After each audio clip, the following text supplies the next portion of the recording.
Let's have a closer look at Ptengine Heatmaps. On this page you'll have an overview of all your pages that have traffic in the past, and by clicking one of them, Ptengine will load its heat map.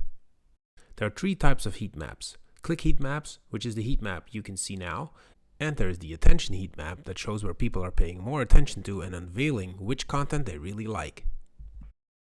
In both the click and attention heat map, you can also see the scroll ratio, which tells you how many people have been scrolling down to the page and how far they have been going down on it. The power of heat maps comes even more to life when you're making comparisons between different segmentations. So let's make a quick comparison here.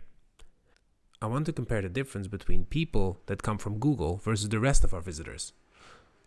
So let's apply this filter.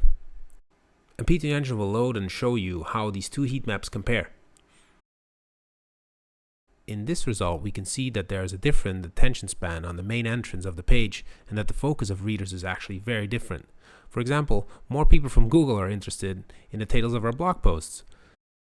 Well, now it's your turn. Check out your heat maps and find out how you can optimize your website.